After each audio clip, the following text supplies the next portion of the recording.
Hey guys, HDvee here, and welcome to a brand new video. Today we've got a ton of stuff to go over for Pokemon Scarlet and Pokemon Violet, some features that you might have missed. We also have some big DLC theories to go over and some legendary Pokemon stuff as well. Plenty of stuff to cover today, so if you're excited for the video, as always, make sure to drop a like down below. Let's try and hit 500 likes, it really helps out. Leave a comment with your thoughts on anything we cover in today's video. Subscribe if you're brand new for daily Pokemon content. Ring the notification bell. With all of that out of the way though, let's get into the video, and I really hope that you enjoy.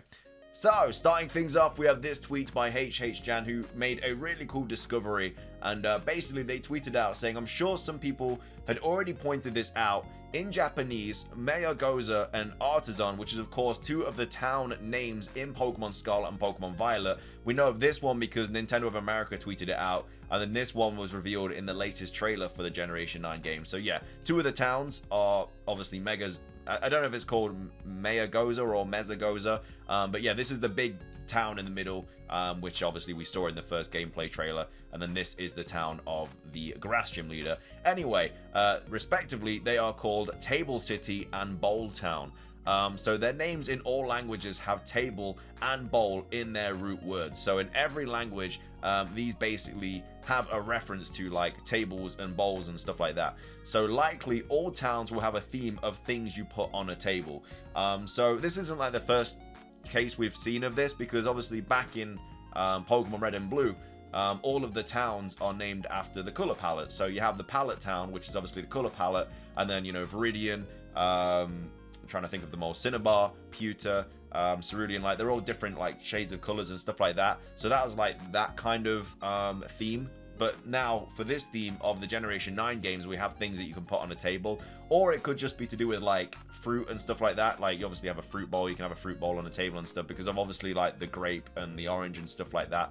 We also have this as well, saying there's also several Pokemon that look like things you can eat or will show up on your dinner table in some way, shape or form, which is very true. You know, we literally have a bread dog, we obviously have an olive, we have a crab, obviously people eat crabs and stuff, and then there's a pig, and obviously people eat pigs and stuff. So there's a lot of Pokemon that in this game that, you know, are things that actually show up on the table. So it does seem like a joke and stuff, but again, it is actually kind of all connected.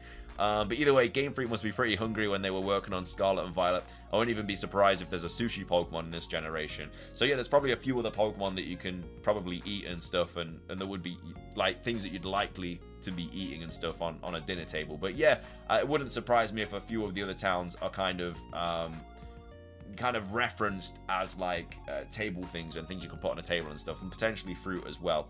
It actually carries on though, because they go on to say, I feel like I definitely mentioned this somewhere, but not on my timeline. If we look through Mailer's name from all languages, you will notice it's obviously derived from peach, most of them from Spanish equals melocoton. Guess what? Fruits are food and also things you put on a table.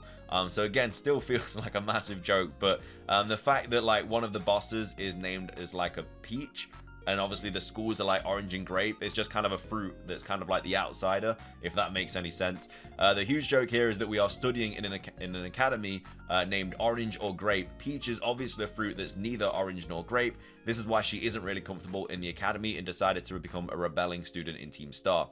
Following the joke, I think we can safely assume the other 4 Team Star admins will also be named after fruits in Spanish to play on this theme. So yeah, what do you guys think will be the names of the other admins? I know nothing about Spanish, so you guys can help me. So yeah, that's a pretty cool theory, and it probably lines up as well. It's actually like, there's literally loads of evidence to support it as well, that all of the other boss admins will probably be named after other fruits. And it makes sense, because obviously the main schools are grape and orange. They couldn't get into these schools, so they then rebelled, because obviously Team Star is built of rebellious students. So the fact that they are named of like other fruits, so we might have like one named after like pear or apple, or I don't know, something else, a bunch of other fruits. But yeah, we obviously know there's 5 other Team Star member like I guess bosses. So yeah, that'd be like 5 other fruits. And we also know that they're kind of like shown from like that constellation as well. So there's actually loads of really cool like theories and additions to these kind of things that Pokemon have put in. But either way, that's some really cool news. The next thing we're going to be going over is about DLC theories. Now this contains a couple of leaks and stuff, so obviously if you don't want to see leaks for Pokemon Scarlet and Pokemon Violet, click off the video now. But if you don't mind them, we'll go over these theories. So this was posted by Soul Silver Art saying DLC theory for Pokemon Scarlet and Pokemon Violet. It's all about Titans. They seem to be found near these odd towers in Paldea. Well, did you know that there are 11 to 14 of these odd towers, depends on how you count them, and only 5 Titans in base Pokemon Scarlet and Violet. So obviously we have the crab, which is Clorf.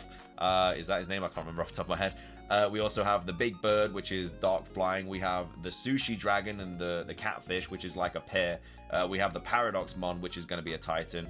And then there's one more as well, which I can't remember off the top of my head. Oh yeah, it's the steel worm that we saw in the original trailer. Or it's actually the second trailer, might be. But either way, there's 5 base Titans in Pokemon Scarlet and Violet. But what if in the DLC we get new Titans to correspond with the unused towers? I wouldn't count towers paired together or the destroyed one, so we could easily have 5 more DLC Titans. Titan was Scarlet and Violet's code name too, so they could have had this idea from the beginning. There's no limits on Titans either, because Donphan is both from a 2-stage line and a Paradox. The only thing about this that I'm not 100% sure about is obviously if it is for DLC, like how would that kind of, how would they incorporate DLC into something that already like exists in the base game? Because the thing about DLC is you go to like a new area and that's fine, you can have like a ton of new stuff, but if you're like playing co-op and one person has the DLC and one doesn't, what will happen to that Titan Pokemon that kind of like would pop up for one person? So that's the only thing that I don't really get. I'm 100% I think that there could be more Titans in DLC, but I think that it just have to be like other areas and stuff like that. However though, we have Pearl Enthusiast saying what if we get legendary Titans, and then that kind of puts us onto this here. So this was a post by Pearl Enthusiast. Pearl Enthusiast basically just kind of quote retweeting what Riddler-Ku posted a while back, saying, "Good thread here. I honestly can't tell if this means that we'll see Paradox Suicune and Virizion and 3rd Legendary at launch. Kaka's Spoon teased Suicune and Virizion, and Ku teased the 3rd Legendary." So this was a thread that he had a while back, saying you would see 3 more brand new Pokemon in game. Wait for November. And then this person here, you know, Lord of the Coast, saying, "Do you mean that there are 3 more mons that have not yet been leaked or teased at all?" And then he said that 2 were teased by Spoon. So yeah, 2 Pokemon were teased by Kaka.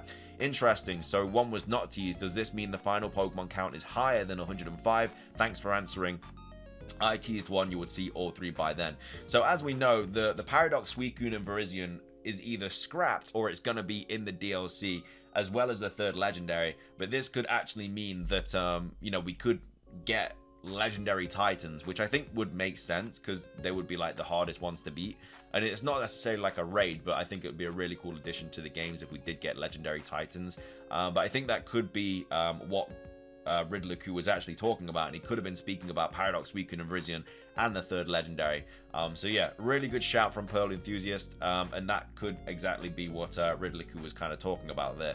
Next up, we have this fake leak to go over, another one that's kind of been just making the rounds, and it is definitely 1000% fake. It's trying to pass off as a screenshot from, like, I guess the party screen for Pokemon Scarlet and Pokemon Violet. So here we have like Pikachu and stuff, and then on the side it says Fuecoco, Sprigatito, Quaxly, Grafaiai, and Smoliv. And we have them here, level 12, level 10, level 11, level 12, and level 8. I don't know what this thing here is under it. Like, I guess that's the amount of experience they have. And then we have a Pikachu here. Well, first of all, this is a Pikachu from Let's Go Pikachu and Eevee. And then as well as that, Grafaiai is level 12. However, it has been leaked that Grafaiai is going to get a pre-evolution. So, I mean, fair play. Like, a pre-evolution of Grafaiai could evolve really early on if it's from, like, Friendship or something like that. But it's very unlikely. And, yeah, the fact that there's a Grafaiai here, level 12, means that, you know, it's probably going to be... I mean, it's literally using a Let's Go Pikachu model anyway. I think this background is from one of the trailers. And I think it's similar to something we went over not too long ago with, like, the title screen, where people tried to kind of claim that as the actual title screen for Pokemon Scarlet. I think it might... I got the feeling that it's from the same person. But either way, that is a fake leak there. So, yeah, if you see this kind of being posted everywhere or whatever, it is 100% fake.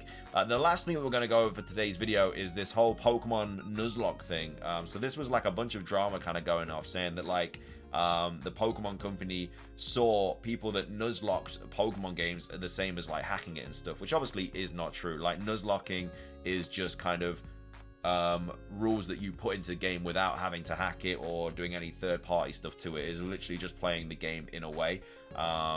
So yeah, that kind of all kicked off, and you know, you had people saying that like they were going to get like fired and stuff if they were like, we're going to do Nuzlocks and stuff. So basically here you say that it was basically about like 2 ex-employees or something. So it says, in episode 31 of Kit and Chris, the podcast, when responding to questions submitted through Patreon, Ellis and Yang recalled a time where they had brought up the idea of a Nuzlocke run to the Pokemon Company. We thought that this would be a fun idea for a Nintendo Minute video, so we pitched it to the Pokemon Company. Ellis began before punching his own fist, suggesting the idea did not go down well. Yang admitted the pair thought Nintendo was gonna fire us for making the suggestion. Ellis continued, claiming the Pokemon Company refused on the basis it was considered to be on the same level as using a hacked game. The pair then conveyed their confusion and frustration to the response, as Nuzlocke runs don't involve any hacking. But anyway, Yang made a further claim regarding people who were part of the Nintendo Creators Program. There were a lot of creators that played a Nuzlocke style of Pokemon that got erased from their creator program, Yang said, and the pair also claimed that bad reactions would put creators off from suggesting ideas for fear of their reputation with the Pokemon Company. However, though, the Pokemon Company has responded to the remarks made by Ellis and Yang in a statement issued to Eurogamer, stating the Pokemon Company International does not have any issues with fans or creators playing the video games with Nuzlocke rules. So yeah, no idea what actually happened or anything like that, but yeah, Nintendo aren't apparently angry at people that Nuzlocke Pokemon games. There's just a ton of drama that has happened over the weekend, I think, or something like that. But yeah, just thought I'd cover that because a lot of people have kind of been talking about it, and yeah, I don't know. It's kind of, I guess, been put to bed. Pokemon don't care if you Nuzlocke the games. Anyway, though, that's going to be everything for today's video. I hope you guys enjoyed. If you did, please do consider hitting the like button down below. Let's try and hit 500 likes. It really helps out. Leave a comment with your thoughts on anything we covered in today's video. What do you think that the other evil team members are going to be named after? What fruits do you think they're going to be called if this theory stands? And what are your thoughts on this whole like DLC thing as well? Do you think we will get DLC Legendary Titans? Let me know your thoughts on that. Subscribe if you're brand new. Ring the notification bell for daily Pokemon content. That's everything from me, though. Have a fantastic rest of your day. And until next time,